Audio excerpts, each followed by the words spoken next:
지난 여름에 저는 이 구약의 다니엘이라는 인물에 대해서 살펴보고 또 묵상하고 또 자료도 찾아보고 하면서 굉장히 많은 은혜를 받았습니다. 사실 원래부터 좋아하던 인물이고 또 이 다니엘을 가지고 여러 번 이제 설교도 하고 했는데, 이번 여름에 제가 깨닫고 발견하게 된 그 다니엘서의 말씀은 그런 차원을 뛰어넘는 그런 너무 그 가슴을 벅차게 하는 그런 그 깨달음의 시간들을 하나님이 주셨습니다. 사실 이 다니엘은 어린 청소년 나이에 그 어린 아이 입장에서는 감당하기 너무 벅찬 그런 가슴 아픈 일들을 겪었던 인물 아니겠습니까?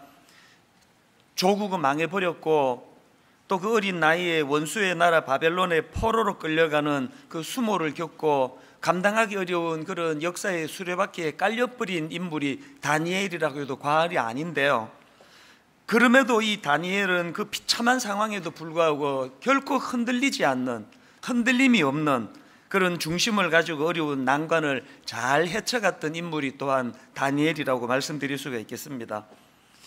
그런데 이번 여름에 제가 이 다니엘에 대해서 묵상하고 또 공부를 하면 할수록 그 다니엘이 포로로 끌려가서 경험했던 그 악한 바벨론이라는 그 나라와 그 환경이 오늘 우리가 이 시대를 몸담고 살아가는 이 시대의 모습이 그 바벨론하고 너무 많이 닮아 있다, 이제 그런 깨달음을 또 새삼스럽게 그것을 또 깨닫게 된 것입니다.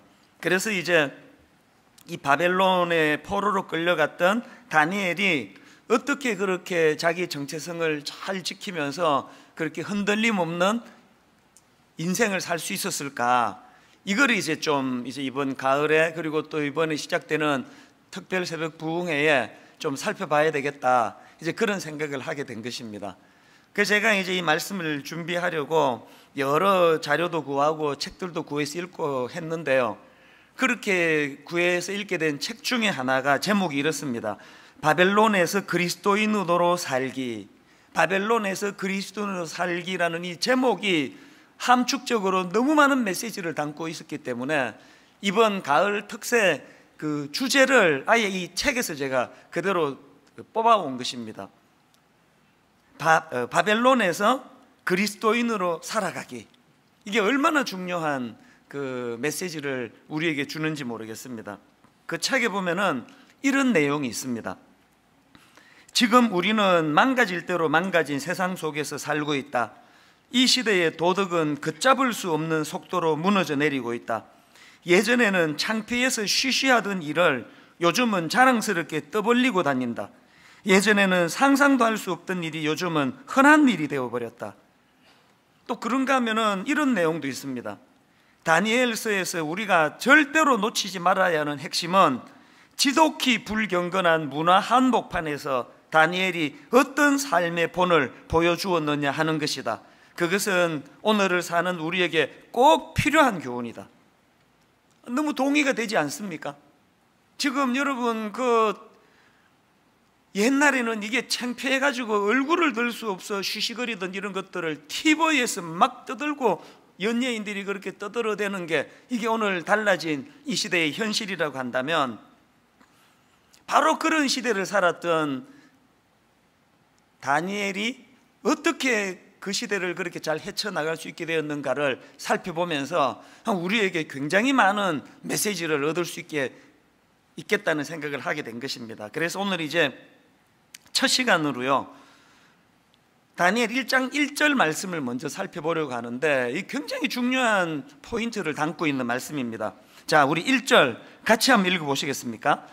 유다 왕 여호야김이 다스린 지 3년이 되는 해에 바벨론 왕 느부갓네살이 예루살렘에 이르러 성을 에워쌌더니, 여기 보니까 다니엘서는 굉장히 그 위기, 굉장히 민족적인 그 비극, 이것으로 시작되는 말씀이 다니엘서인데요, 특히 저는 앞부분에 나오는 이 말씀이요, 유다 왕 여호야김이 다스린 지 3년이 되는 해에, 이게 참 의미가 있는 말씀이더라고요. 이 무슨 의미가 있는지를 살펴보시려면 여기 유다 왕 여호야김이 누군지를 살펴봐야 되는데요, 이 유다 왕 여호야김은 종교개혁을 일으킨 요시야 왕의 아들이에요. 다 아시지만 이 요시야 왕은 얼마나 훌륭한 왕입니까? 하나님이 그를 얼마나 인정을 해주시는지 열왕기상 23장 25절, 요시야와 같이 마음을 다하며 뜻을 다하며 힘을 다하여 모세의 모든 율법을 따라 여호와께로 돌이킨 왕은 요시야 전에도 없었고 후에도 그와 같은 자가 없었더라. 이 말씀을 읽는데 또 이게 또 인간적인 또 욕심이 팍 저한테 들어오는 거예요. 정말 제가 하나님 앞에 이런 평가만 받을 수 있다면, 그 겉만 보고 판단하는 인간들의 칭찬은 사실은 그건 온전한 게 아니거든요. 근데 중심을 보시는 하나님께서 요시야 왕을 향하여 전에도 없었고 후에도 이런 사람이 없다 할 정도로 그렇게 하나님이 인정하는 그 왕이 요시야니까 이게 얼마나 대단한 인물입니까? 특히나 요시야는 그 말씀을 소중히 대했던 왕으로 유명한데요. 열왕기하 22장에 보면은 요시야 왕이 이제 대제사장 hil기야에 의해 가지고 이제 율법책이 발견이 되는데요. 그거를 이제 들려줍니다. 그랬더니 그 율법의 말씀을 들은 요시야 왕의 태도가 놀라운데요. 열왕기하 22장 11절입니다. 세 번역. 왕이 그 율법책의 말씀을 듣고는 애통해하며 자기 옷을 찢었다. 저나 여러분이 말씀 앞에 이런 반응만 보일 수 있다면 얼마나 좋겠습니까? 이 혼탁한 세상을 살다 보면 넘어지고 자빠지고 죄 짓고 그럴 일들이 얼마나 많습니까만, 그때마다 하나님 말씀이 들려지고 들려진 말씀 앞에 옷을 찢으면서 반응할 수만 있다면 얼마나 우리가 아름다운 크리스찬의 모습으로 살아가겠습니까? 이런 훌륭한 아버지를 둔 인물이 오늘 본문 1절에 나오는 요야김 왕인데요. 불행하게도 이 아들 요야김은 아버지와는 완전히 다른 인간이에요. 다른 인생입니다. 예레미야 36장에 보면은 하나님께서 선지자를 보내주셔가지고 말씀하여 주시는데, 그 말씀을 받는 그 아들 요야김의 태도가 놀랍습니다. 예레미야 36장 23절, 여후디가 서너 쪽을 낭독하면 왕이 면도칼로 그것을 연하여 베어 화롯불에 던져서 두루마리를 모두 태웠더라. 왜 이런 짓을 했는지 바로 그 다음 24절에 보면 금방 이해가 됩니다. 왕과 그의 신하들이 이 모든 말을 듣고도 두려워하거나 자기들의 옷을 찢지 아니하였고, 이게 어떤 태도인지 아시겠죠? 한마디로 오늘 본문 1절에 나오는 여호야김 왕은 말씀의 영향을 전혀 받지 못하던 그런 왕이었다는 것입니다. 말씀보다는 그 당시 강대국이었던 애굽의 영향력 아래 놓이기를 원했던 왕, 이 인물이 여호야김이에요. 그러니까 한마디로 이 사람은 하나님 말씀보다는 눈에 보이는 환경과 눈에 보이는 상황에 더 많이 휘둘리던 인물이었다. 이게 왜 가슴 아프게 읽혀질까요? 이게 오늘 목사인 저를 위시해서 수많은 그리스도인들의 모습 아닙니까? 분명히 교회를 다니는데, 분명히 나는 크리스찬이라고 말하고 다니는데, 들려지는 하나님 말씀의 영향을 받는 것보다는 상황, 유력한 사람. 오늘 여러분 예수 믿는 우리 그리스도인들 진짜 자중자애하셔야 됩니다. 허구한만 들려지는 여러분에게 영향을 주는 그 어떤 매체, 어떤 글, 어떤 사상, 어떤 이념, 이미 그렇게 확고한 그런 세상의 어떤 것들로 생각이 고정돼 버리고 자기 결정된 그 생각을 하나님 말씀을 끌어들여 가지고 내 생각이 옳다는 것을 나타내려고 성경을 이용하는 그런 경우가 얼마나 많냐고요.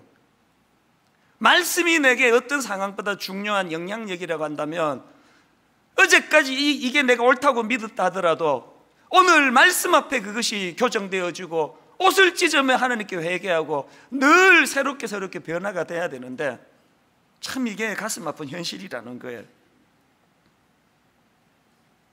그러니까 오늘 본문 다니엘 1장 1절이 유다왕 요야김이 다스린 지 3년이 되는 해에 이렇게 말씀을 시작하는 것은, 왜 선민이라는 이스라엘 백성들이 그 악한 바벨론에게 나라가 빼앗기는, 또 침략을 당하는 그런 수모를 겪게 됐는지를 상징적으로 말하는 거 아닙니까?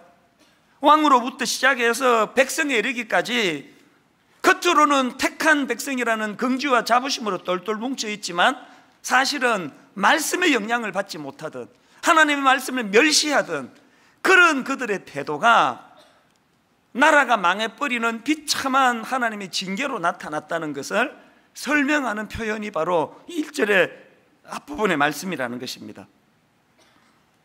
저는 오늘부터 이 다니엘서를 살펴보려고 하는데요, 매 이 말씀을 우리가 묵상할 때마다 스스로에게 되뇌이며 질문하기를 원합니다. 나는 누구의 영향력 아래 놓여 있는 인생인가? 여러분 스스로 한번 생각해 보십시오. 여러분은 지금 무엇의 영향을 받고 있습니까? 여러분은 말씀이 선포될 때에 요시야처럼 자기 옷을 찢으며 애통해야 하는 그런 반응을 보이는 그리스도인입니까? 아니면 요야김처럼 면도칼로 말씀을 찢어가지고 화로불에 던져버리는, 오늘 우리 시대는요 설교의 홍수예요. 설교의 홍수. 그 뭐냐면 유튜브에 들어가도 막 설교가 막 어지러울 만큼 많고요, 뭐 핸드폰에서도 그 어떤 사람을 만났더니 내가 목사님 말씀을 내가 매일 저녁마다 듣는다고 그래서 내가 너무 기뻐서 흐뭇했더니 그 다음 말이 정말 웃겼습니다. 글쎄 목사님 말씀만 들으면 잠이 그렇게 잘 오네요. 잠 안 올 때마다 제 설교를 듣는데요, 뭐 잠 안 올 때 그 설교 듣는 거 나쁜 거 아니지만요, 우리가 말씀을 얼마나 많이 듣느냐가 문제가 아니라 그 들려진 말씀 앞에 내가 어떤 반응을 보이고 있는가. 다니엘서를 공부하는 동안에 여러분 이 1절이 우리에게 주는 메시지가 계속 질문으로 되뇌어지기를 바랍니다. 이제 다니엘과 관련한 얼마나 많은 교훈과 메시지를 하나님 주실 텐데요, 이제 오늘은 첫 시간으로 이제 이런 질문으로 이제 이 말씀을 풀어나가기를 원합니다. 아니 어떻게 다니엘은 그런 적국인 바벨론, 원수나라 바벨론 포로로 끌려가서도 흔들림 없는 견고한 그런 믿음의 사람의 모습을 유지할 수 있었는가? 이런 질문으로 제가 오늘 다니엘 1장을 살펴보니까요, 다니엘이 가졌던 그 두 가지 태도, 이 악한 세상을 향한 다니엘이 가졌던 두 가지 태도 혹은 두 가지 반응, 이 우리가 반드시 이것을 습득해야 될 그런 모습 두 가지가 있더라는 것입니다. 자, 여러분, 악한 세상을 향한 다니엘의 대응 두 가지. 첫 번째가 뭐냐?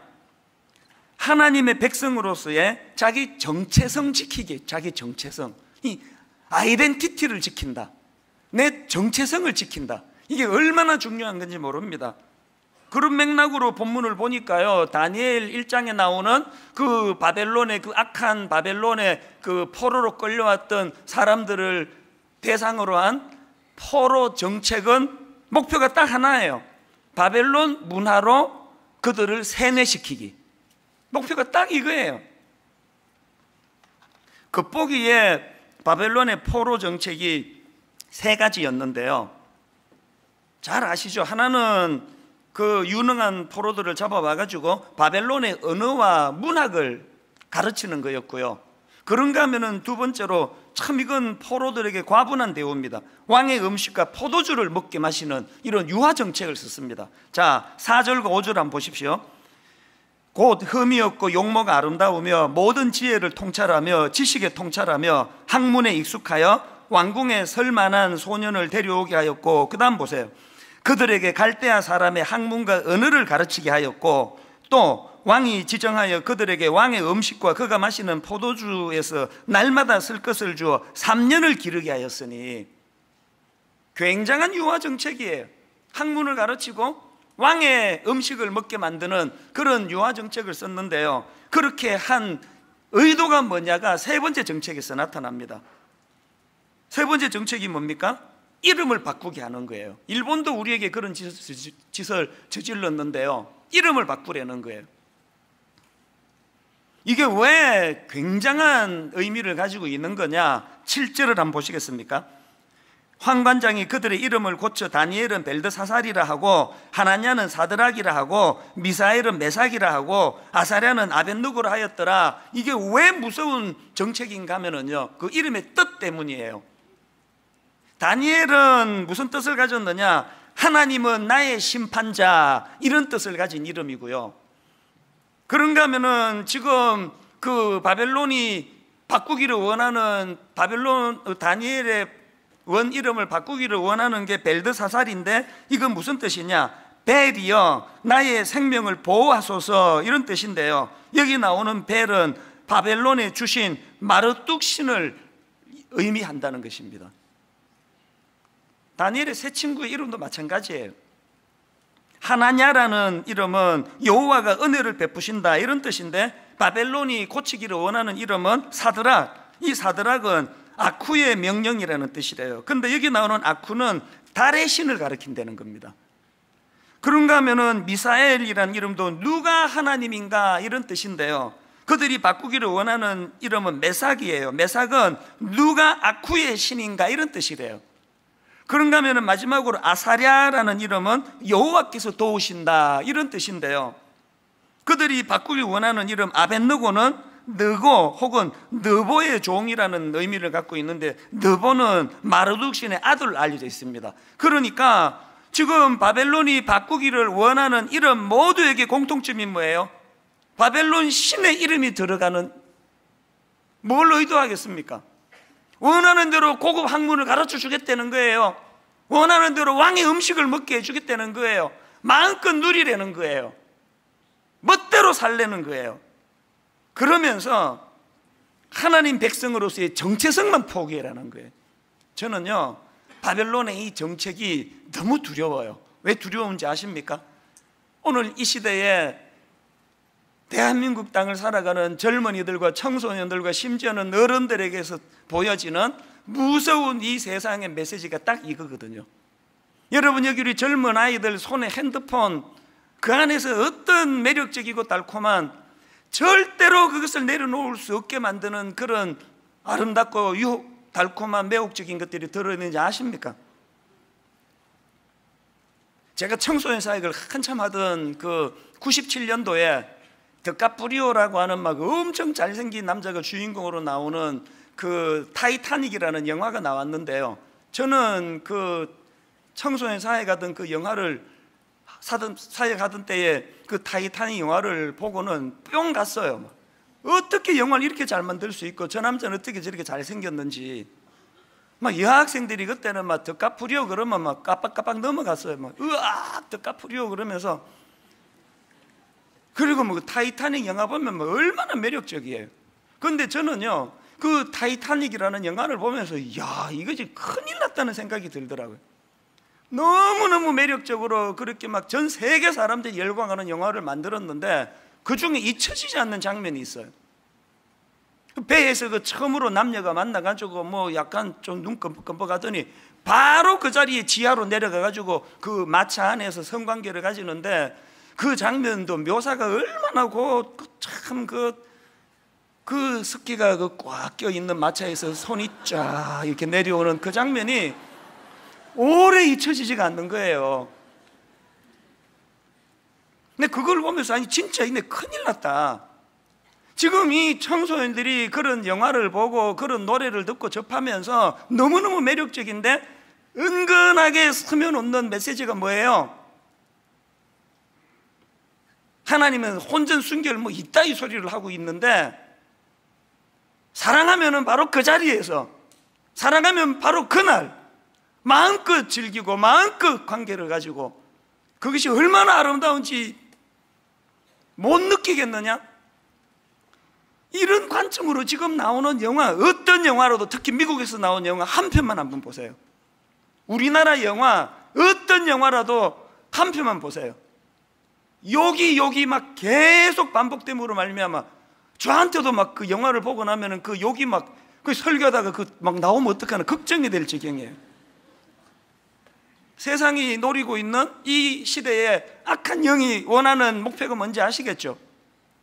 다 누리려는 거예요. 왕의 음식을 마셔라, 먹어라. 왕의 포도주를 마셔라. 마음껏 다 누려라. 이름만 바꿔라. 하나님의 자녀라는 정체성만 네가 포기해라. 이게 세상 아닙니까? 마치 창세기 3장 6절, 여호와가 그 나무를 본즉 먹음직도 하고 보암직도 하고 지혜롭게 할 만큼 탐스럽기도 한 나무인지라 여자가 그 열매를 따먹고 자기와 함께 있는 남편에게도 주매 그도 먹은지라. 이거는 우리 현실 아닙니까? 그런데 여러분, 이렇게 문화로 세뇌시키기를 원하는 바벨론의 정책에 대하여 오늘 주인공 다니엘이 어떻게 대응하는지 아십니까? 두 가지로 대응하는데요. 첫째로 이름 바꾸기에 대한 단호한 거절이에요. 앞에서 말씀드렸죠? 다니엘이라는 이름은 하나님은 나의 심판자라는 뜻인데 그 이름을 포기하고 벨이여 나의 생명을 보호하소서라는 벨드사살로 바꾸라는 환관장의 요구에 대하여 다니엘의 단호한 태도를 보세요. 자, 다니엘 7장 15절. 나 다니엘이 중심에 근심하며 내 머릿속의 환상이 나를 번민하게 한지라. 다니엘 8장 1절. 나 다니엘에게 처음에 나타난 환상 후 15절. 나 다니엘이 이 환상을 보고 그 뜻을 알고자 할 때에.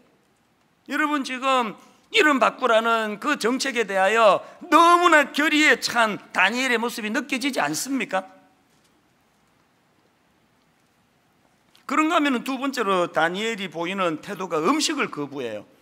유명한 8절. 다니엘은 뜻을 정하여 왕의 음식과 그가 마시는 포도주로 자기를 더럽히지 아니하리라 하고 자기를 더럽히지 아니하도록 환관장에게 구하니, 여기 보면은요, 다니엘이 굉장히 결례를 범하는 거 아닙니까?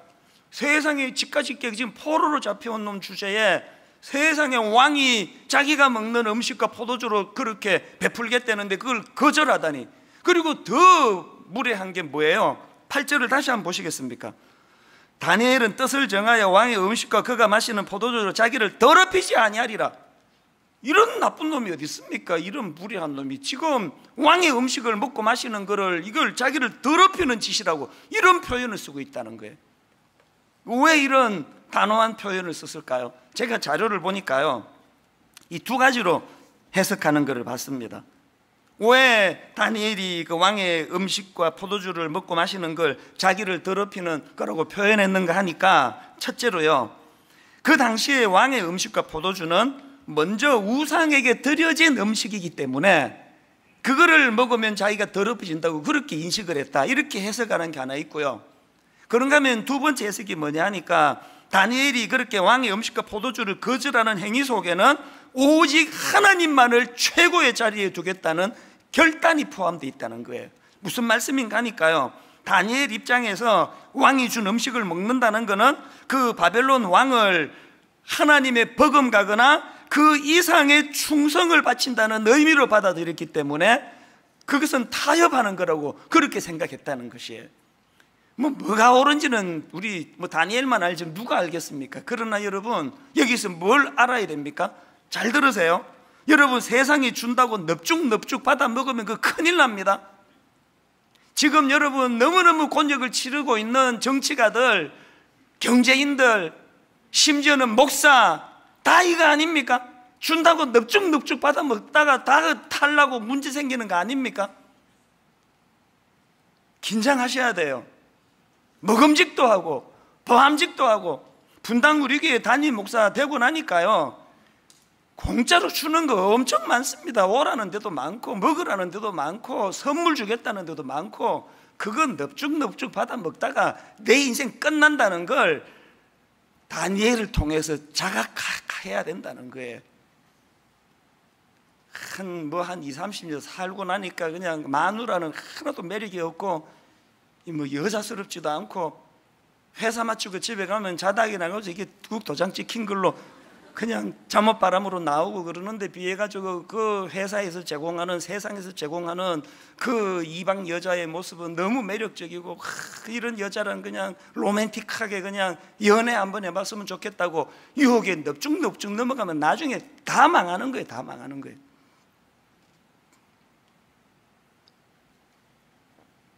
결국 세상은요, 우리에게서 빼앗아가고자 하는 하나예요.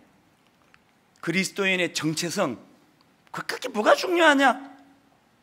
아이덴티티, 그거 엿 팔아먹어라. 그리고 왕의 음식으로, 왕의 포도주로 즐기고 누리고 살거라. 다니엘은 이걸 단호하게 거부했다는 거예요. 그런가 하면 두 번째로 다니엘이 어떻게 그렇게 혼란한 세상 속에서도 자기를 지킬 수 있었느냐? 그의 두 번째 대응은요, 적국에서도 하나님의 주권 인정하기예요. 제가 이 다니엘 1장을 묵상하면서 감동을 받는 게 뭐냐 하면은, 겉으로 보면은 다니엘 1장은 정복자 느부갓네살 왕의 영향력 아래에 있는 현실이에요. 그런데 다니엘서를 보면은 슬쩍슬쩍 끼워 넣는 메시지가 있는데요, 그게 뭔지 한번 보시겠습니까? 자, 우리 1절과 2절 같이 한번 읽어보실까요? 시작. 유다왕 여호야김이 다스린 지 3년이 되는 해에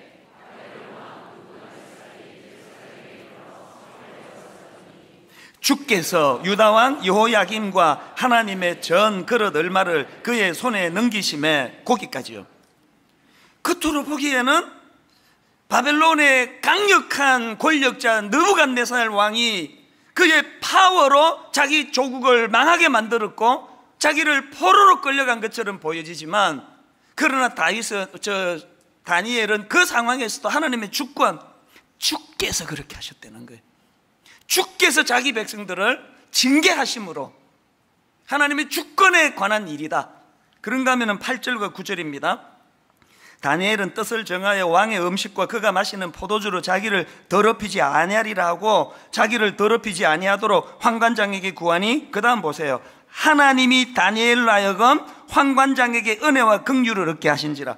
겉으로 보기에는 다행히 운빨이 있어가지고 사람 좋은 환관장을 만나가지고 그런 자기에게 호의로 다가오는 것처럼 보여지지만, 그러나 사실은 그 이면에는 하나님의 주권, 하나님이 그 환관장의 마음을 흔들어 주셨다는 걸 슬쩍 끼워 넣는 거예요. 그런가 하면 17절도 마찬가지예요. 하나님이 내 소년에게 학문을 주시고 모든 서적을 깨닫게 하시고 지혜를 주셨으니 다니엘은 또 모든 환상과 꿈을 깨달아 알더라.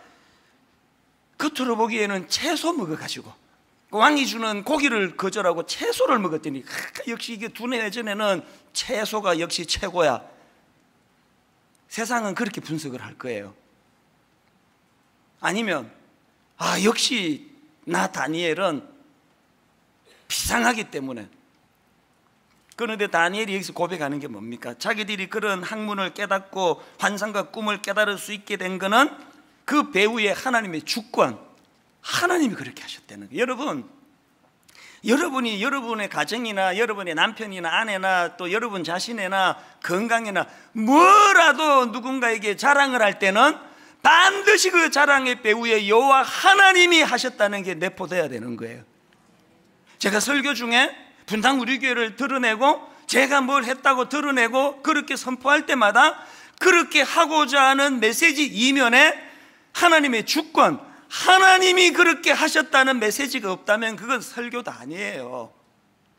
저는 여러분 내면에서 다니엘처럼 하나님이 하신 일들을 많이 드러내고 많이 자랑할 수 있는 은혜를 누리게 되시기를 바랍니다.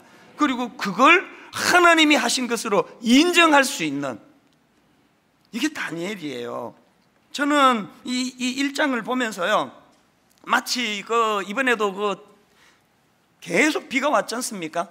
장마철에 막 그냥 온 세상이 먹구름으로 한 오후 4시밖에 안 됐는데도 막 시커멓고 그냥 흑암이 진동을 하는데, 어떨 때 저기 구름 너머로 딱 한 줄기 빛, 그 신비로운 걸 경험할 때가 있잖아요.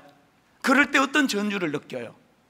아무리 세상이 흑암으로 뒤덮여 있다 할지라도, 먹구름으로 뒤덮여 있다 할지라도 그것이 태양이 사라져버린 게 아니라 저 먹구름 너머에 여전히 장렬하는 태양이 있다는 거, 다니엘이 보여주는 게 그거예요.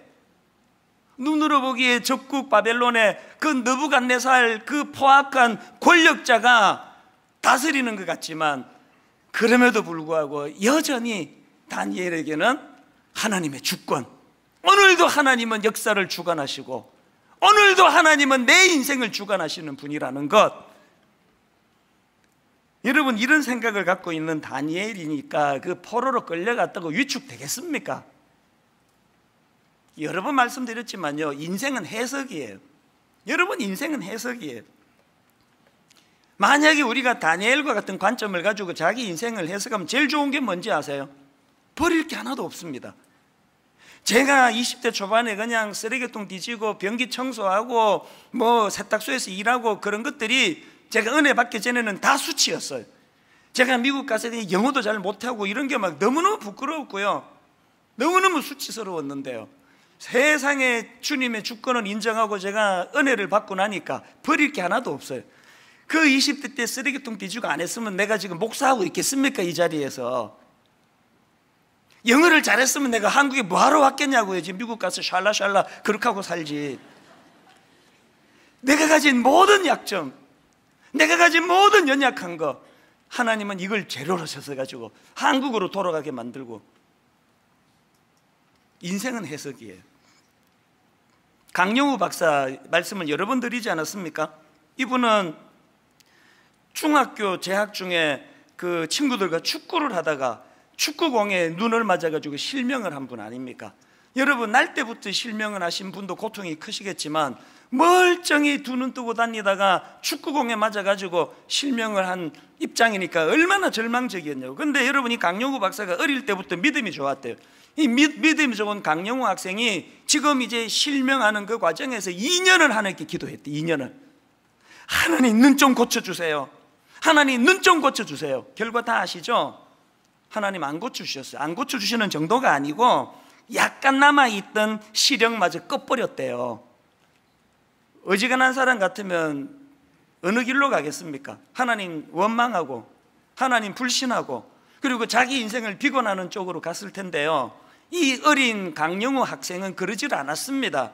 하나님의 주권을, 오늘 본문으로 말하면 다니엘이 가졌던 하나님의 주권을 이 어린 소년이 갖고 있었어요. 여기에 무슨 뜻이 있겠지. 그래가지고 여러분, 그 중학교 때 점자를 배우기 시작했는데요, 몇 년 뒤겠습니까? 점자로 시험을 봤는데 우리나라 최초랍니다. 연세대학교 교육학과에 입학하고 더군다나 단과대 전체 수석을 차지하는, 그리고는 국비장학생으로 미국으로 유학을 가게 되고, 여러분 다 아시죠? 나중에 미국 연방 최고 공직 백악관 국가장애위원회 정책 차관보까지 가게 되는 어느 분 글에 보니까요, 이게 군대로 치면 별 4개급이래요. 그분이 쓴 책에 보니까요, 자기 인생을 되돌아보면서 이런 회고를 한 게 있더라고요. 내가 위기에 있었을 때 하나님이 만일 예스로 내 시력을 회복시켜 주셨다면 나는 아마 고작 노동자 정도로 인생을 끝냈을 것이다. 그런데 하나님은 나에게 시력 대신에 꿈을 주셨다. 여러분, 지금 이분이 그 노동자를 폄하하려고 이런 말을 한 거겠습니까? 포인트가 뭐예요? 완전한 절망. 그 완전한 절망 가운데서 일하시는 하나님, 꿈으로 비전으로 다가와신 그 은혜가 너무 벅차니까 이런 고백을 하는 거 아닙니까? 저는 그 글을 보면서요, 앞에서 인용했던 그 책이요, 바벨론에서 그리스도인으로 살기, 거기에 한 구절이 떠올랐는데 명언이 하나 있습니다. 들어보세요. 다니엘은 자신과 국가에 닥친 모든 일을 하나님의 통치라는 렌즈로 바라보았다. 다시요. 다니엘은 자신과 국가에 닥친 모든 일을 하나님의 통치라는 렌즈로 바라보았다. 하나님의 통치라는 렌즈로 보니까 강영우 학생과 같이 그 시각을 잃어버리는 그 일을 통하여 하나님이 한쪽 문을 닫으실 때 또 다른 한쪽 문을 열어주시는 분이라는 신실한 하나님을 믿었기 때문에 오늘날의 모든 사람들이 존경하는 그런 놀라운 자리로 들어간 거 아닙니까? 결론을 이렇게 맺기 원합니다. 그 책에 보니까 또 이런 내용이 있더라고요. 여러분 스스로가 한번 돌아보며 들어보세요. 자, 이제 자신에게 물어보자. 나의 하나님은 얼마나 크신가? 솔직히 말해보자.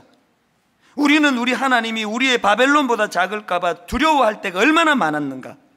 대놓고 말하지 않더라도 우리의 감정과 행동으로 그렇게 말할 때가 너무나 많지 않았는가? 여러분 반성하면서 이런 말씀을 되돌아보지만 그러나 절망할 필요는 없습니다. 왠지 아십니까? 우리의 희망이 어디에 있는지 아십니까? 비록 우리가 지금까지 말씀 앞에 요시야처럼 옷을 찢으며 회개하는 반응은 보이지 못했다 할지라도, 어쩌면 우리가 요야김처럼 말씀을 무시하고 면도칼로 말씀을 찢어 화로에 던지는 태도를 취하면서 말씀보다는 눈에 보이는 현실의 영향을 더 받고 살았다 할지라도 희망이 어디에서 나오는지 아십니까? 여전히 말씀하고 계시는 그 하나님, 그게 희망이 있습니다. 무슨 말씀이냐? 요야김이 비록 강대국 애굽을 더 의지해가지고 하나님 말씀을 무시하고 면도칼로 베고 화롯불로 던지는 악한 짓을 저질렀지만, 그러나 여러분 예레미야 36장을 다시 보시겠습니까? 27절부터 한번 보십시오. 왕이 두루마리와 바룩이 예레미야의 입을 통해 기록한 말씀을 불사른 후에 그 다음 보세요. 여호와의 말씀이 예레미야에게 임하니라 이르시되 너는 다시 다른 두루마리를 가지고 유다의 요야김 왕이 불사른 첫 두루마리의 모든 말을 기록하고. 전 너무너무 감동이 돼요. 여전히 말씀하신 하나님, 돌이키기만 하면은 자기가 불태워버린 그 말씀을 다시 기록해 하고 다시 들려주기를 원하시는 그 하나님, 이 하나님의 신실하심이 우리의 희망이 되는 줄로 믿습니다. 결론을 맺습니다. 우리 다시 시작하자고요. 이 악한 바벨론에서 위축되고 숨기고 아이덴티티 정체성을 잃어버리고 비굴하고 하나님의 주권은 보이지 않고 먹구름만 보이고 맨날 비관하고. 여러분 지금 제 설교에 좀 느껴지는 게 없습니까? 한 몇 주 제가 성대 결절 이것 때문에 소리 아낀다고 그냥 막 살살 얘기하고 그랬는데요, 완전히 바꾸기로 했어요. 이제 막 죽으라고 소리 지르고 주중에 또 약 먹고 또 고치고, 어떤 경우라도 말씀 전할 때 차라리 안 전하면 내가 쉬겠다 그러더라도 내가 말씀 전할 때만큼은 성대 때문에 위축되지 않고 말씀을 전해야 되겠다. 하나님의 도전을 주신 줄로 믿으시기를 바랍니다. 오늘 여러분 이 말씀을 담고 이제 앞으로 주실 말씀을 기대하면서 여러분 우리 찬양 같이 부르기 원합니다. 피난처 되시는 주 예수, 영원한 승리의 왕. 이거 중국 크리스찬들이 부르는 찬양이라고 그러지 않았습니까?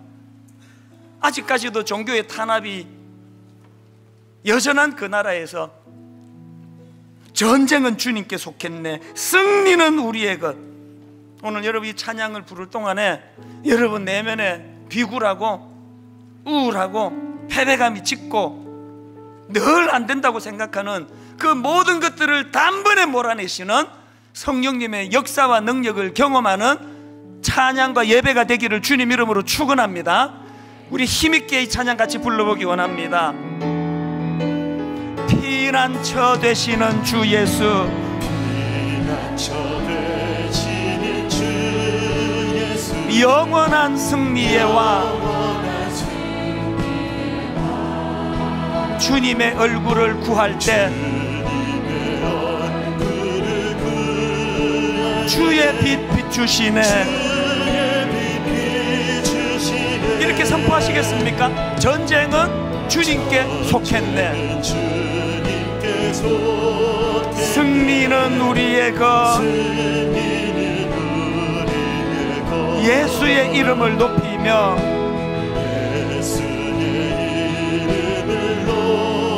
영원히 찬양하리. 주님의 임재에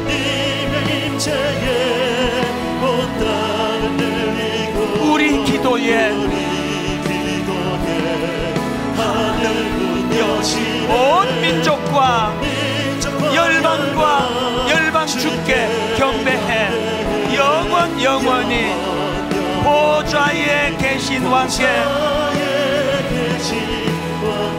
전쟁은 주님께 속했네, 승리는 우리의 것. 예수의 이름을 높이며 영원히 찬양하리.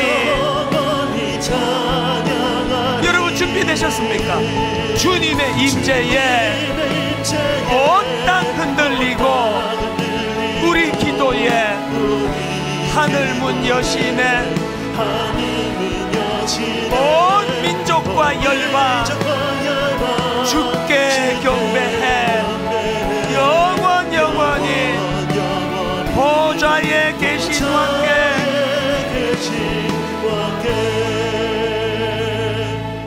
여러분 다시 말씀드리는데요, 여호야김처럼 말씀을 무시하고 면도칼로 말씀 찢어버리고 화롯불에 집어 던진다고 하나님이 내치시는 거 아니에요. 다시 기록해 하세요. 다시 들려주세요. 다시 종을 통하여 목이 쉬도록 선포하게 하세요. 오늘 깨달으면 되는 거거든. 오늘 회복하면 되는 거거든요. 하나님이 이 바벨론 같은 이 땅에서 너무 비굴하게 살았습니다. 너무 위축되게 살았습니다. 사실은 아무것도 아닌 그 결핍 때문에 이제 아버지 주눅 들지 않고 다니엘과 더불어 하나님 바벨론에서 그리스도인으로 살아갈 때에 하나님의 주권을 인정해드리고, 비록 눈에 보이는 현실은 온통 먹구름으로 뒤덮여 태양이 보이지 않는 어두운 시대이지만, 그러나 여러분 그 먹구름 너머에 계시는 장렬하는 태양, 하나님의 역사가 일어나는 것을 믿는 믿음에서부터 치유가 일어날 줄로 믿습니다. 다 한번 일어나 보시겠습니까? 자리에서 일어나셔서 우리 한 번 더 이 찬양을 선포할 때, 하나님, 이 찬양이 그저 찬양이 아니라, 노래가 아니라 내 입술이 신앙 고백이 되기 원합니다. 내 입술이 선포가 되기 원합니다. 더 이상 내가 밀리지 않겠다. 더 이상 초라해지지 않겠다. 더 이상 내가 믿음 없는 자처럼 정체성 없이 살지 않겠다. 하나님, 이런 선포가 심령에서 성령의 능력으로 일어나기를 원합니다. 우리 이렇게 한 번 더 찬양합니다. 피난처 되신 주 예수, 영원한 승리의 왕. 여러분 믿으십니까? 주님의 얼굴을 구할 때,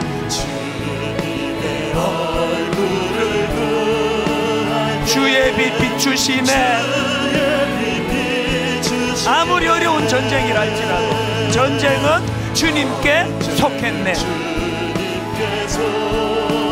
승리는 우리의 것. 예수의 이름을 높이며 영원히 찬양하니, 이렇게 선포합니다. 주님의 임재에 온 땅 흔들리고 우리 기도에 하늘 문 여시네. 온 민족과 열방 주께 경배해. 영원히 보좌에 계신 왕께 피난처 되시는 주 예수, 영원한 승리의 왕. 뭘 구해야 합니까? 주님의 얼굴을 구할 때 주의 빛 비추시네. 주님의 임재에, 주님의 임재에 온 땅 흔들리고 우리 기도에 하늘 문 여시네. 온 민족과 열방 주께 경배해. 영원히 보좌에 계신 왕께 다 주의 크신 이름 높이며 우리에게 행하신 위대한 일 감사하세. 오 주의 신실하신 그 사랑, 온 땅과 하늘 위에 계셔 홀로 영원하신 이름. 주 여호와는 광대하시도다. 주 여호와는 광대하시도다. 그 거룩한 하나님 성에서 뜨거운 가슴으로 찬양할지어다. 여러분 입술로 이렇게 선포하시기 원합니다. 주 승리 우리에게 주셨도다. 입술로 이렇게 선포하십시오. 모든 원수 물리치셨네. 그 주권자 되신 하나님 앞에 엎드려 절하세.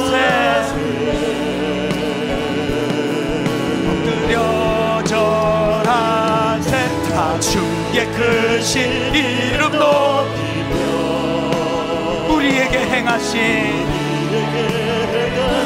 위대한 일 감사하세. 오 주의 신실하신 그 사랑 온 땅과 하늘 위에 계셔 홀로 영원하신 이름 다 주의 크신 이름 높이며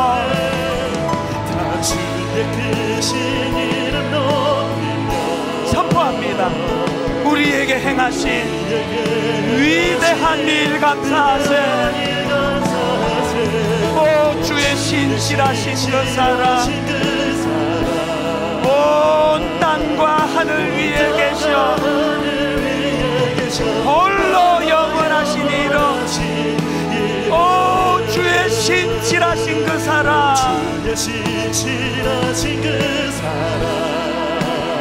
온 땅과 하늘 위에 계셔 홀로 영원하신 이름 오 주의 신실하신 그 이름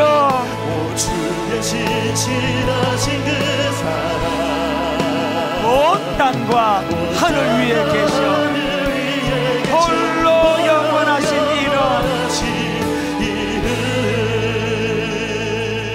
여러분 믿을 거면 제대로 믿어보자고요.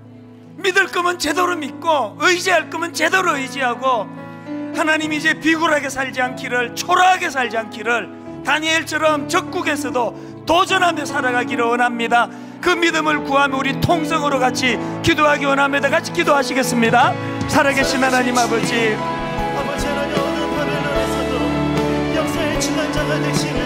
살아계신 하나님 아버지, 오 신실하신 주님, 오 신실하신 그 주님의 이름 아버지 주님 역사의 주관자이시며 통치자이신 주님을 바라볼 수 있는 은혜를 우리 가운데 허락하여 주시길 원합니다. 우리 이상의 주관자가 되시며 모든 민족들의 아버지 주관자이시며 왕이신 하나님, 살아계신 하나님, 그 주님의 통치와 그 주님의 다스리심 안에 또한 우리의 삶이 되게 하시고 아버지 하나님, 세상에 여러 가지의 소리들과 이념들이 있지만 살아계신 하나님, 말씀 앞에 굴복하고 말씀의 다스리심을 따라가는 그 말씀의 능력으로 살아가는 아버지 그런 저희들의 삶이 될 수 있도록 하나님의 은혜를 주시옵소서. 하나님 그 은혜로 우리를 회복시켜 주시고 말씀이 능력이 되어짐을 경험하고 말씀이 내 삶의 은혜로 부어짐을 경험하며 아버지 그 은혜의 능력으로 바벨론 같은 이 땅 가운데에서도 도전하며 승리하며 살아가는 그런 다니엘과 같은 그리스도인 될 수 있는 은혜로 오늘 이 시간 우리 가운데 허락하시고 그 은혜로 우리를 새롭게 하여 주시옵소서. 하나님 아버지, 너무나 부끄럽게도 이 악한 바벨론 땅을 살아가면서 하나님의 자녀라고 하는 놀라운 정체성을 잃어버리고 그 아이덴티티를 놓쳐버리고 살았던 적이 많았던 것을 고백합니다.